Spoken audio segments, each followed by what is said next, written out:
Bonjour à tous et bienvenue encore une fois sur notre plateforme TEN, Tétouan École Numérique.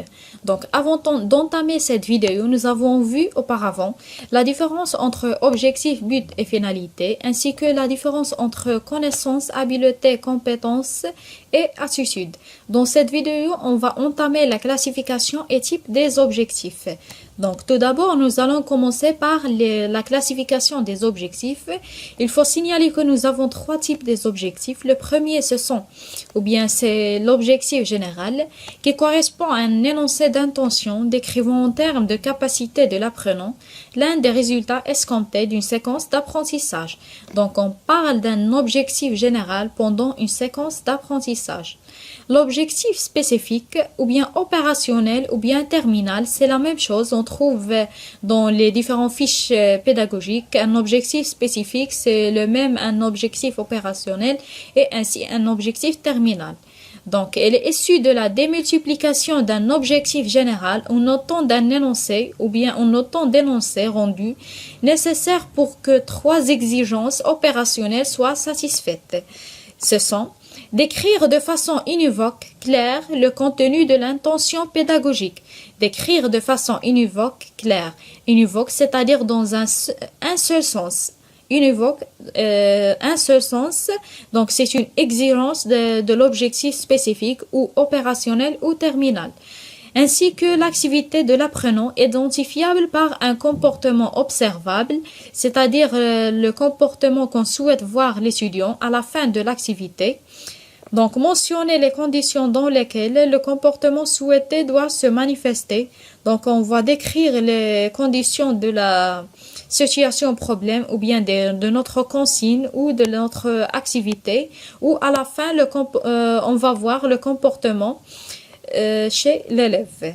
Après, nous avons indiqué à quel niveau doit se situer l'activité terminale de l'apprenant et quels critères serviront à évaluer le résultat de l'élève, bien sûr, pendant une séquence didactique. Le troisième type des objectifs, on parle des objectifs intermédiaires ou transitoires. Donc, on parle des objectifs intermédiaires ou bien transitoires qui correspondent à un jalon nécessaire dans le passage vers l'objectif terminal. Donc là, il faut indiquer que l'objectif intermédiaire est toujours suivi par une activité. Donc, nous avons un objectif général, un objectif spécifique et après un objectif intermédiaire. Donc, chaque objectif spécifique contient trois objectifs intermédiaires et chaque objectif général contient deux objectifs spécifiques. Là, il faut noter que nous avons pour chaque objectif général deux objectifs spécifiques et pour chaque objectif spécifique, nous avons trois objectifs intermédiaires. Il faut noter cette remarque pour qu'on a besoin à la fin de cette unité. Donc après, dans la classification des objectifs, il faut noter que c'est quoi un objectif et comment pour qu'il nous aide à élaborer des objectifs soit spécifiques, général ou intermédiaires. Donc un objectif se compose toujours de deux éléments. Tout d'abord, un verbe. Donc un verbe, le rôle du verbe, c'est d'écrire un comportement observable témoignant de la maîtrise d'une habileté. Donc on parle d'une habileté ou l'intériorisation d'une attitude. Puis, un groupe de compléments. Un groupe de compléments, bien sûr, qui précise l'objet du comportement et souvent son contexte. On se réfère souvent sous le vocable du contenu ou de la notion. Donc, il faut noter que l'objectif se correspond d'un verbe et d'un groupe de compléments. Maintenant, les types des objectifs ou bien la typologie des objectifs. Là, il faut différencier entre les deux termes, classification et type d'un objectif.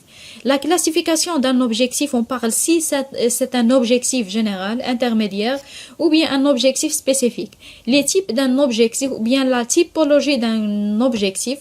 Donc, nous avons trois typologies, cognitive, affective et psychomoteur. Donc, un objectif est dit cognitif s'il décrit un comportement relevant d'une habileté intellectuelle ou pratique. Là, c'est la définition d'un objectif cognitif. Nous avons besoin de ces trois typologies pour le prochain cours. Donc, il faut noter ces trois types des objectifs. Donc, un objectif affectif décrit un comportement relevant d'une attitude d'une attitude.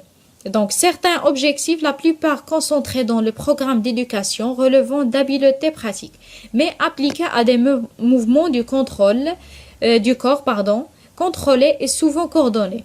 Ces objectifs sont dits psychomoteurs, donc cognitifs relevant d'une habileté intellectuelle ou pratique, affectifs relevant à un comportement, d'une attitude, et les objectifs psychomoteurs relevant à des mouvements du corps contrôlés et souvent coordonnés.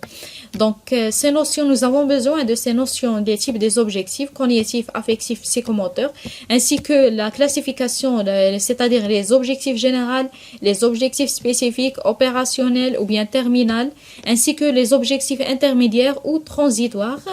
Dans la prochaine vidéo, où on va voir comment classer chaque objectif et comment élaborer un objectif.